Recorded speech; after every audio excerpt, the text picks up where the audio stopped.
Yeah, I've been thinking. I be by myself, I fuck with you, don't know what I was thinking. I'm wondering what led up to this. Right now my mind is blanking. My mind is blanking. Yeah. I be by myself, I fuck with you, don't know what I...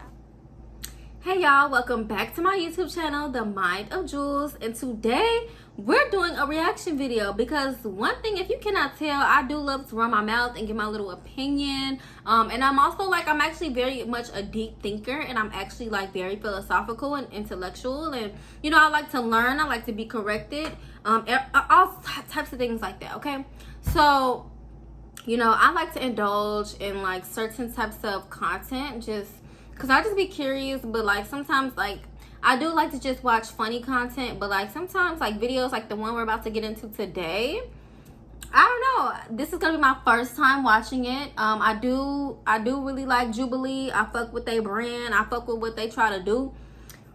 So this video right here caught my attention, and I just feel like I'm gonna have some stuff to say about it. So we're just gonna get right into it. If men were 100% honest, if only they were. So we just gonna get right into it. Let's start at the beginning. Come on. All right. Come on. No thanks. Okay. One night when I was at one of the church members' houses, I was molested, and I went and I told my mother. I'll never forget what she said to me. She was like, "You can't ever tell anyone that this happened, this didn't happen, don't talk about this." The thing that's really interesting about secrets, and the reason why I was willing to talk about this today, is because that secret ate me alive. So every single time I talk about this, it's me taking my power back just a little bit more. I did not think the video was gonna start off warranting this much compassion from the viewers. Yikes, because this is they're being real here, so let's keep it going. In partnership with unlikely collaborators, we've designed perception box questions for communities with common experiences aimed to broaden self-acceptance and deepen self-understanding. This group of men was all asked, do you ever feel like you have to apologize for aspects of your life? And if so, why? These are their answers.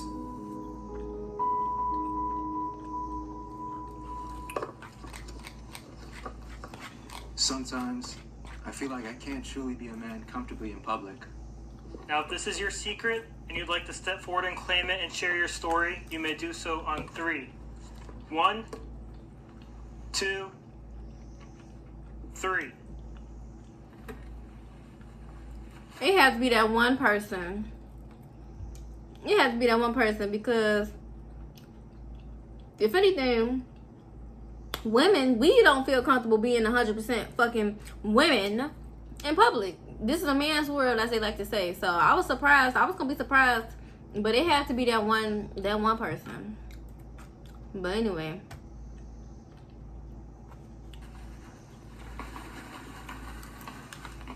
I came out as transgender when I was 14 years old. Because they were trans, My okay. father passed away.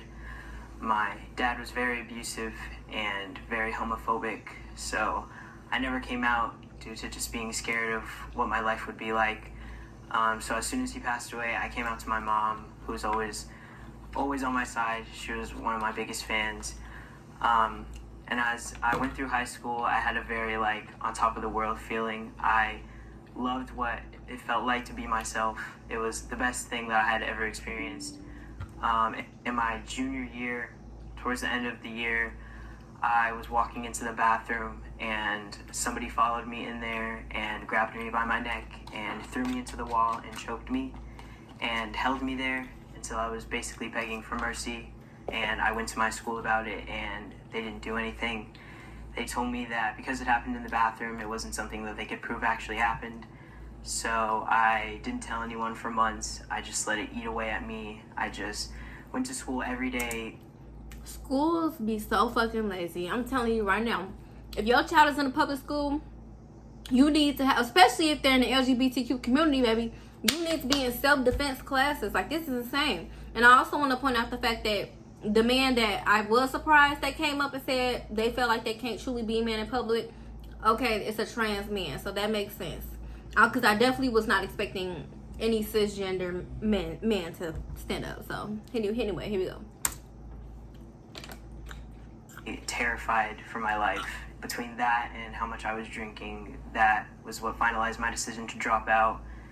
But it was also what kind of taught me that I can't live in this little hole that I was living in. I decided that the only way that I should be living my life was fully as myself. So I pushed through and I finished high school early, and I was able to enjoy my first real year being me, and it was the best decision I ever made. But I still feel as if when I go in public, I can't truly be who I am. I feel like everyone's looking at me all the time. I feel like everyone's views are being pushed onto me. Can I ask why you wanted to share that secret today? My community really needs it right now. Tell me why it's you want. sad to go on. Tell me why you wanted to share that secret today, bitch. Because he wanted to. Because I'm trying to figure out if the other man got a problem or what's tea. Because mind you, this is, even though this is a trans man. So, and they look like straight up like a man. So let's see who else got a problem. Online every day and, see my trans brothers and sisters getting killed, getting murdered. So it's really important for me to stand up now because my generation really needs it. So. If anyone can relate to Jaden's secret, you may step forward on 3. 1, 2, 3. Nobody. Oh, we got one person. Hi. For me, I grew up in a very religious and almost like traditional household. I'm openly queer, and I feel like a lot of times, like, especially like the way I dress, like I'm very more like flamboyant, more feminine look presenting. So I feel like a lot of my family members, they look down upon that. Just like from my past situations, like I've worn like full-on pink from head to toe, like, and out and about, and I've had like other men like take pictures of me, laugh at me, like make fun of me. I even had like other like male like figures and like, even like kids like poke fun at me, being like, oh yeah, like why are you so gay, and like call me and stuff like that. And like, and the thing is, at that time I didn't really know what those words meant, so that's even kind of like even hits worse, knowing that like I don't even know what that means and you're just saying all these negative terms at me. So in addition to like why I'm standing here, I feel like I can openly share that with you because I feel like you've made me able to open that kind of like safe space for me to share that. Yeah, I'm really glad I was able to do that for you. Thank you. Aww. I was arrested for attempted murder. That escalated quickly. I was arrested for attempted but you know what? These men, they do be murdering. They do be. So let's see who's gonna step up and admit that they was arrested for that.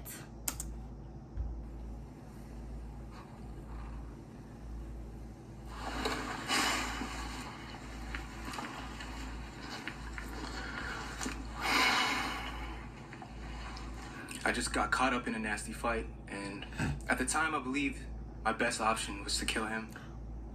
I was afraid, and I was already wounded, so I decided to stab him to death.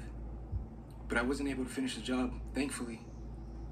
That was a miracle in itself. So I was sent to jail, and by the grace of God, I was released. That was a miracle in itself as well. But the real secret is, I used to be a person full of hatred and anger, and I'd be lying if I said that I didn't already have thoughts of killing him, and I let my anger and resentment, get the best of me. People look at me and think like, oh, he's harmless, like he's not this big tough guy, he's not gonna hurt you. Really, I'm hiding these demons that I don't want you to see. So yeah, after I got out of jail, I felt a lot of remorse because I saw the pain and sorrow it brought to my family, and my mom had to sit me down, and she was disappointed in me and ashamed of me, and that destroyed me. It was kind of like a wake-up call for me. It's like, damn, Jonathan, you got a fucking problem here. I prayed to God for forgiveness, I apologized to my victim, actually, and I asked him to forgive me too, which was really difficult to do. But I realized I wasn't able to forgive myself, and I was having like PTSD flashbacks. I couldn't sleep, and seeing the moment where he was bleeding out on the floor, squirming and going cold, and it haunted me for a very long time. I had a really good therapist who taught me anger management, helped me through my trauma. I got deep into like journaling, and I'm still in the journey right now. I'm getting a lot better.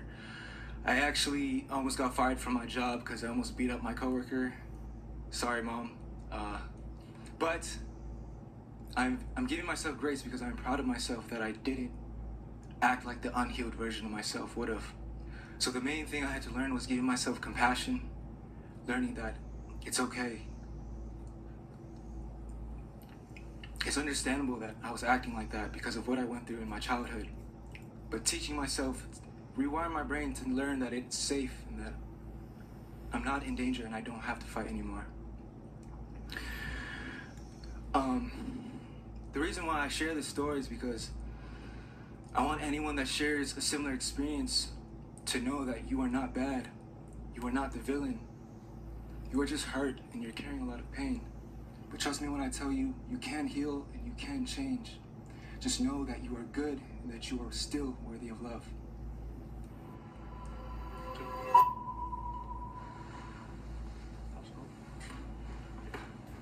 Ooh. I damn near held my breath. Boys, you just hit the nail on the head. I mean, grace, compassion for yourself, and everything that you said, you are such an inspiration, man. And I'm glad that you shared. So thank you. Yeah. For me, I really related with like the you were talking about you having anger issues. Yeah. My whole family knows I have anger issues, and it's just like I've been trying to like cope with it in several different ways. One being the gym, like the main. That's like my main, like everything that, you know, like I collect everything that I'm mad at, and just kind of like it's like throwing wood in a furnace and then everything smoking up, you know. Yeah, I feel like I spent a lot of my life channeling the anger, allowing it to fuel up and going to the gym, and you know, finding other ways also to channel it. I've got the boxer's fracture, you know, from punching walls as well. And I just want to say that it was when I stopped channeling that hatred and that anger and stopped using that as my fire when my life really got better, because there's a way to find this forgiveness, this grace, this self-love, this self-respect, and this acknowledgement of this divine purpose, right? And you put all that together and you can channel that and you can get even stronger and push even more weight and punch less walls, right? And there's a journey to go on, and it takes time and it takes grace. Yeah, for sure. But yeah. It's been difficult navigating my relationships and rebuilding my life since I was sexually assaulted.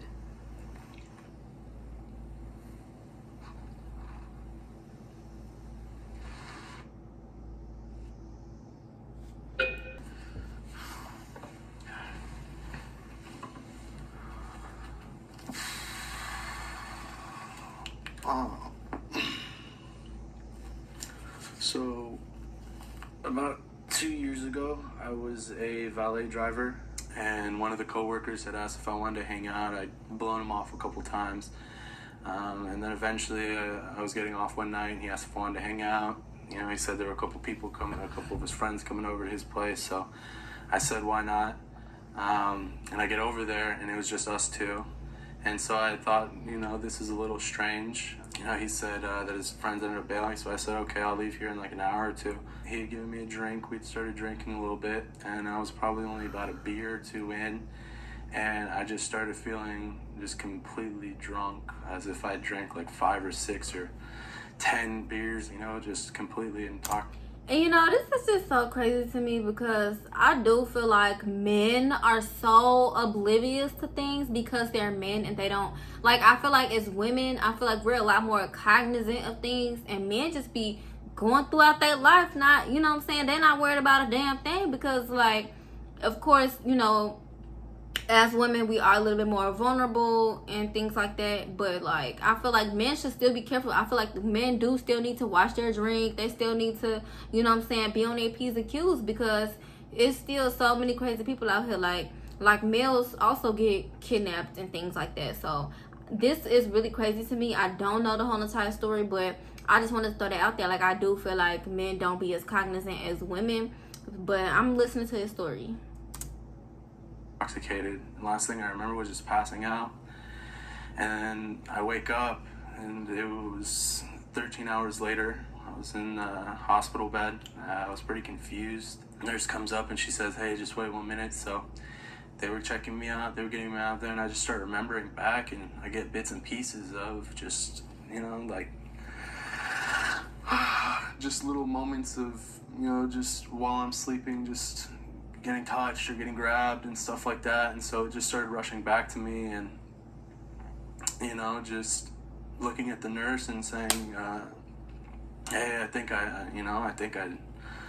I'll just say I think I got raped." And so, you know, she kind of laughed it off, said, "No, you just had too much to drink last night." Because Nurses? Okay, I'm not all nurses, but some nurses get on my motherfucking nerves, because it'll be the dumbest bitch from high school, the meanest bitch from high school. Like, some people really should not be nurses, because what the fuck you gonna say that and gonna start laughing? Like, I believe him. I believe him without a shadow of a doubt, because some of these healthcare workers be fucking trifling. They be in it for the money.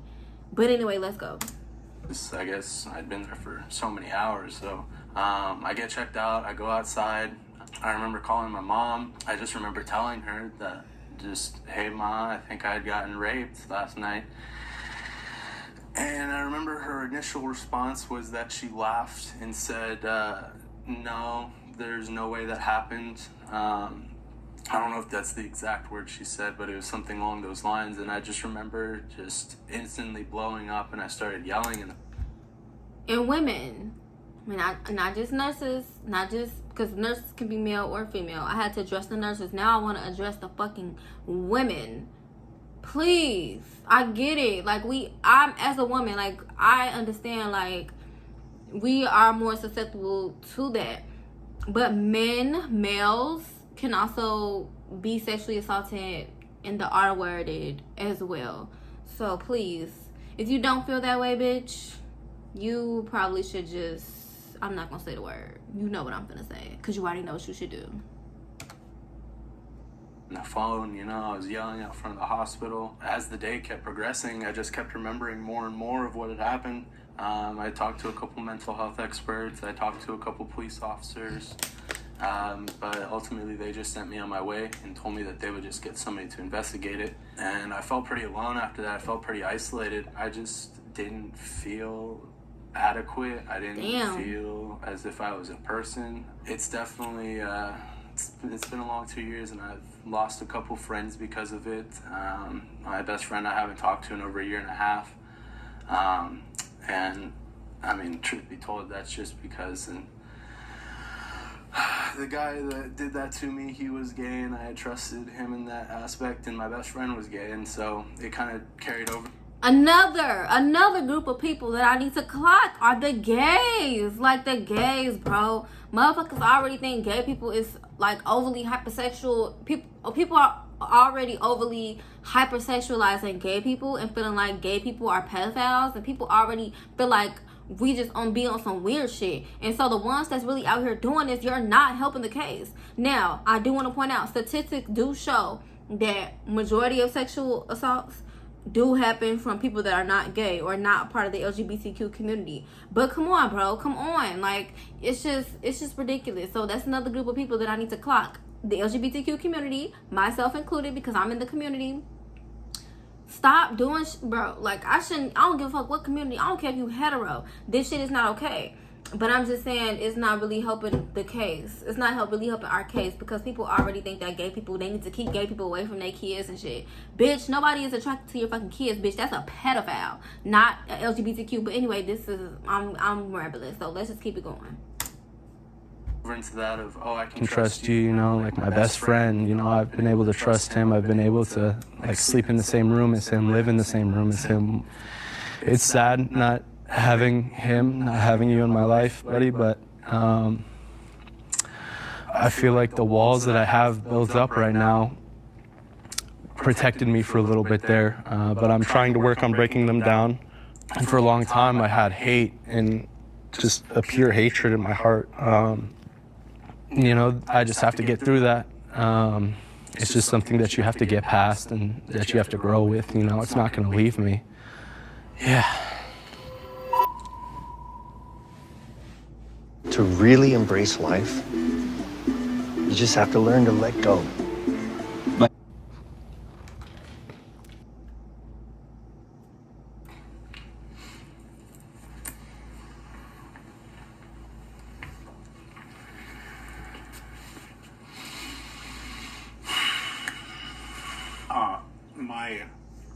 My heart goes out to you, man.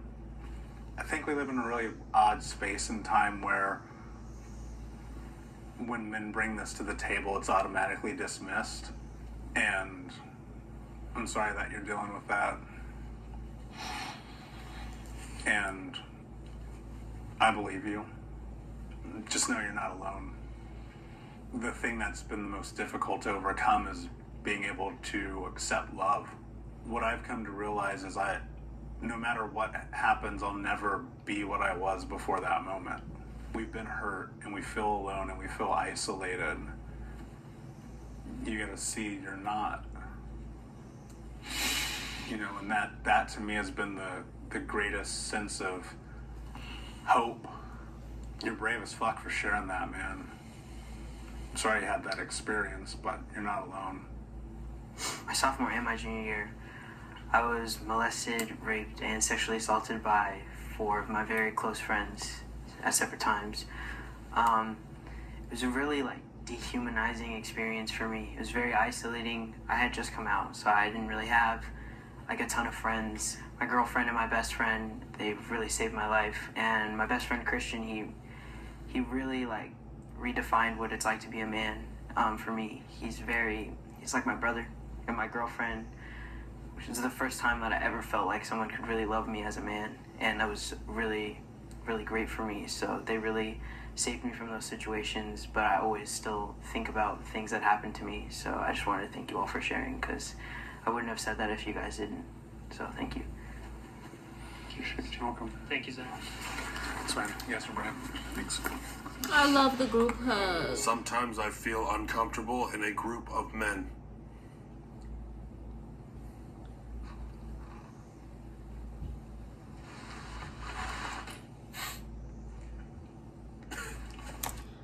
Because the tea is that I found out that a lot of men actually do be afraid of some men because men be knowing how dangerous they are. Men don't even be trusting other men. Clock that tea. So I'm glad he stood up. Let's go. I guess when I was a toddler was when it started. My mother was married to my father, who was a problem drinker. And they fought a lot. That's one of my earliest memories, in fact. And I guess I wasn't until fairly recently I found out he hit her. I never really felt to be very masculine growing up.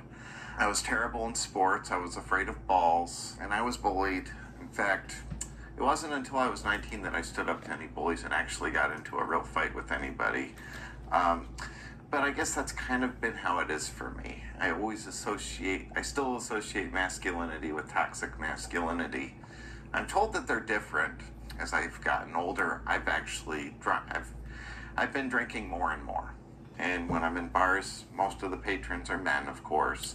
While I've never witnessed a bar fight, I guess there's always the thought in the back of my mind, maybe this is going to be the one time when I go to this dive bar, I'm actually going to see fists fly or glasses fly across the room, and it does kind of make me a little bit nervous. The early associations I have with my father and his drinking kind of are what have lent itself to my feelings of just being uneasy in groups of men. Still to this day, my traumatic experiences are not as serious as the others we've heard. It's true. And at the same time, I also think that it's kind of one of those things where being in this group and realizing we're willing to be vulnerable, willing to be supportive of each other, I think that's a side of men that we don't see. I don't think we see it in the media. I don't think we see it in entertainment, maybe in the home, maybe in private. But I think that this is a rather unique experience for me, and it's kind of changed the way I look at it. It's true.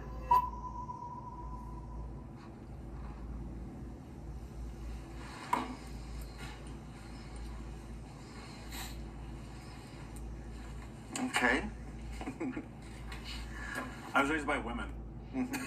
And my stepdad was just this monster of abusive man. And for years I was actually just terrified of guys. Like, and I'm a big guy. Like, generally speaking, most people, it's the opposite. What I would come to find in childhood is just constantly staying away from men in any capacity, because the violence was just so overwhelming. I was terrified of any guy possible.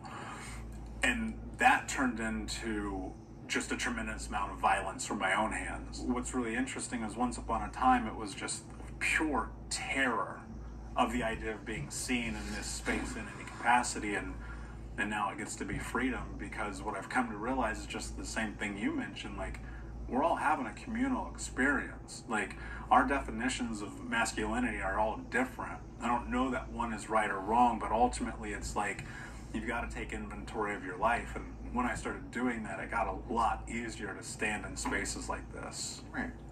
For me growing up, it was also very one-sided. The way that I saw men was always very violent, and the way that I saw women was the exact opposite. I always went to my mom and my sisters for a kind ear, and I went to my brother if I wanted to, like, wrestle him for fun. And that was always just, like, how it was. Like, I never knew anything else. So when I came out, it was very hard for me to know, like, what way I was supposed to act, because what I thought man was super violent, big and burly. Like, that was all I knew, and that's not me. I'm not violent at all. I've never been in a fight in my life. I'm just not like that. And for me, it took really looking into myself and figuring out that masculinity is whatever I define it to be. I know that I'm a man, and I don't need to act like every other man in order to, like, be a man. But it's also, like, a big barrier. I feel very unwelcome in masculine spaces, so I'm still working on getting myself into that space where I know that I'm allowed to be here. My past experiences with guys, like with just like my dad and like other men like that are older than me, like they were awful to me. And then like I grew up being raised by my mom, my grandma, my aunt, even my sister too. So like a lot of like the family members I grew up with were women. So they taught me about life. They taught me about how I should kind of like go about things. Like even like today, walking in here and knowing that I'll be around a bunch of guys scared me, because I was like, oh my god, like I can't, how am I supposed to talk to them? Like how am I supposed to interact with them? Because a lot of my friends are girls and are women. So I feel like conversations I would have with my girlfriends, I probably wouldn't be having with my guy friends much. I think it's something that I have to kind of constantly work on, because knowing that like just because like some men are not like what I expect them to be doesn't mean like I should kind of like hold that perception of them still. I was molested in the church, and my mom made me swear to never tell anyone.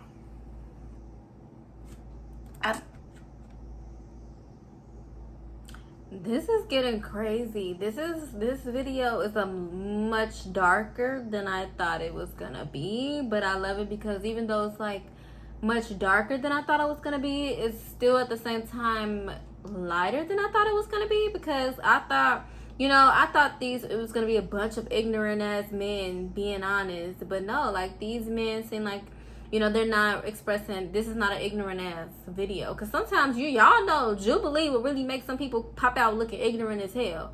So anyway.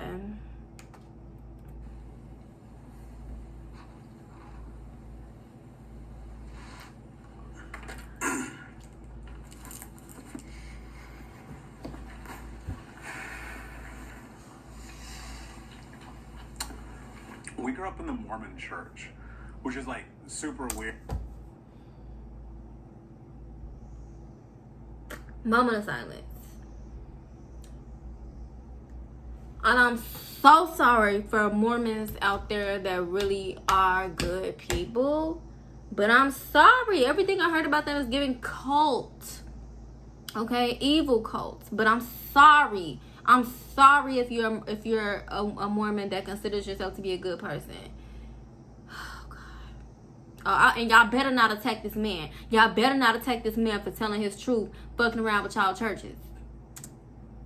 Weird because we also grew up in the hood and we were in poverty, and so like you look back at that and it's like this very strange experience. My mother and her drug addiction and my stepfather being absent kind of led us to wherever. And one night when I was at one of the church members' houses, I was molested. And I thought that when that happened, it was normal. Because I didn't know, because I was a child. And, you know, when you're in, like, I don't know, 4th grade or something, you kind of do one of those very first, like, good touch, bad touch classes. And I was like, oh, shit, this wasn't actually good. And I went and I told my mother. I'll never forget what she said to me. She was like, you can't ever tell anyone that this happened, this didn't happen, don't talk about this. And women like that are the bane of my existence. Women like that, I can't even, women like that, as a woman, I'm sorry, like, I'm not trying to be one of those people that hold women to a higher standard, but I do a little bit as a woman, though, because I'm a woman, so I do, you know, I expect a little bit more from us, because it's like, but women like that, jail, okay, jail. I understand, like, the why behind it. The church was unbelievably, like, giving to my family. A lot of our food came from the pantry. Our rent was often paid from the tithings. And I think that the fear that she had in that was, if this got exposed, we would lose that life. And I kept that secret for 27 years. And the thing that's really interesting about secrets, and the reason why I was willing to talk about this today, is because that secret ate me alive. I mean, it is probably, out of a lot of really fucked up things that have happened to me in my life, it was probably the worst thing. That's where I lost my experience of childhood. I mean, there's the cuts and the scars and the burns, like, and the physical and mental abuse that I went through, but this was different. I was in survival mode. I was just trying to do whatever it took to make it through day to day. And that's how I started doing drugs when I was 12, and fighting all the time and hooking up with people and going down this path of self-destruction. A lot of people have asked me over the years how I feel about my mother telling me that and hiding that secret and keeping it until I'm 27 years old. And the thing that I always come back to is, that's just the human experience. I don't know what to say other than that. And when I think about who I've become, there has been a tremendous amount of healing that has had to take place in order for me to be here right now. Baby, the way that I would never speak to that lady again. Like, okay, but then again, it's like, I would still give them grace and forgiveness because, you know, I don't feel like his mom really, you know, I feel like she knew that it wasn't right, but at the same time, it's like her energy was suppressed, and so she, like, passed that on to him. And so it's like, but as a mom, that should be your wake-up call. Even though the same shit might have even happened to her. She might have been getting sexually abused in the church, but women do that all the time. Because why? Because so-and-so is paying their bills. And so it's like, people are weaponizing that. And, you know, it's like, because they feel like they pay your bills, now you're scared of them. And everybody, check out the power and control wheel when it comes to abuse. Okay, look it up. It's called a power and control wheel. So it's like, she probably was going through that. I don't know, because as a mom though, that's supposed to spark you up. Like, bitch, I don't give a fuck. I'm gonna find a way to pay these bills. I'm gonna find a way. We're gonna get up in that food pantry, something. You know what I'm saying? However, it's something. However, something gotta work, but the truth must come to the light. And somebody gotta suffer. I'm sorry. If it come down to my child, somebody gotta suffer for this. So I'm gonna let him finish talking though. I mean, the pain of that experience not only destroyed my life, but it put me in this place where I attempted to kill myself twice. And then a lot of mothers, parents in general, really, they get lazy when it comes to their boys. I said it. They get lazy when it comes to their boys. People be like, oh yeah, boys are so easy. Boys are so easy. No, you just are lazy when it comes to boys. Why is that? Ask yourself that. Ask yourself that. Why would raising a child ever be easy? Boys are easier. Why is that? Ask yourself, like, why you're saying that, and then ask yourself why you're saying that, and then ask yourself why you're saying that. Like, dig deep, for real. Because I don't like people say that, because I wonder if his mom would have reacted the same if it was her daughter. She might have, which is still fucked up. But I'm just saying, people, this video is already showing us that a lot of people don't take sexual assault seriously when it comes to males. Statistically, you can go to websites called 1in6.org. 1 in 6 men have been sexually abused at some point in their life. And it's the biggest, darkest secret that we keep. So every single time I talk about this, it's me taking my power back just a little bit more. Period. Expose their ass. Yeah, expose their ass.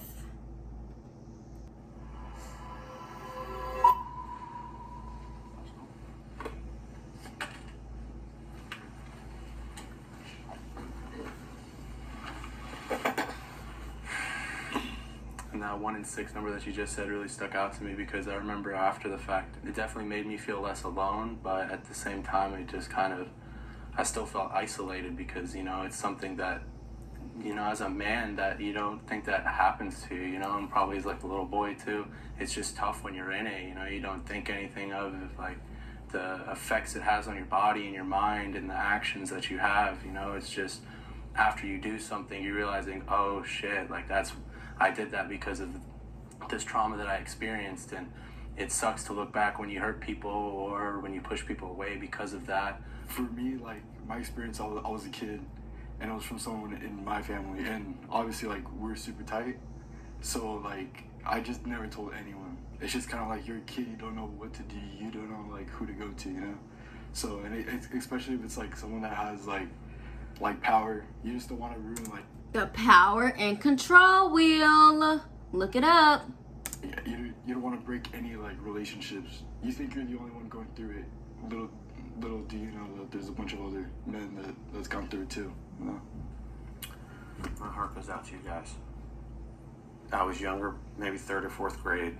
We had a babysitter that was much older, and he would take me into the back room, and I was way too afraid to tell on him. He was threatening. At that age, he was the boogeyman. I mean, he was what was under my bed and hiding in my closet at night. I went through this process of rage where I wanted to murder this guy. Forgiveness is huge. It's the most important part, you guys. And you got to do it right, because the way I did it at first was I envisioned myself choking him out in my imagination and, like, holding him down and stabbing him until he died, and, like, feeling his life leave his body. And once I finally, like, felt that he was gone from this earth, I put him down in the river and watched him float away. And I really thought that was my way of forgiving him. And all I was doing was just filling myself with violent thoughts and rage. And it was showing up in other places in my life, with the alcoholism and the fist fighting that we talked about. Understanding my journey in this life and taking that person, and from the bottom of my heart, forgiving him. Not for him, I'll never tell him that. I don't even know who it is. And it was like a building being lifted off my shoulders. And I didn't talk about it for 20 years. Like he said, talking about it heals it. Without the forgiveness and without actually talking about it and coming together like we are, it wouldn't be where I am today. The older that I get and the more work that I do and the more I, like, look in the mirror, I'm like, that's not on me. Like, I'm not culpable for the worst thing that ever happened in my life. But what's so interesting, and the truth about why I decided to share this, is because I'm like, there's like fucking 10 of us here, and 4 of us are right here right now. What does that tell you? You know, it's not 1 in 6. Like, I don't care what that statistic says. I know. Because sexual assaults are typically underreported. So way more men who would never stand up here right now. So I just want to say I'm proud of you guys. Like, this shit sucks, man, but it's like, this is how you free yourself. For sure. And this is how you free the guys behind you who are terrified. Yeah, because eventually people are going to follow in behind you. Like, I really appreciate you for like sharing your story, because like you said, you know, talking about really helps you control your life and helps you maintain and have almost like having power over that rather than like letting that sort of like nightmares fuel my life. So thank you guys for sharing your stories. I appreciate it. Thank you. Thank you for being brave. Thank all you guys for being brave.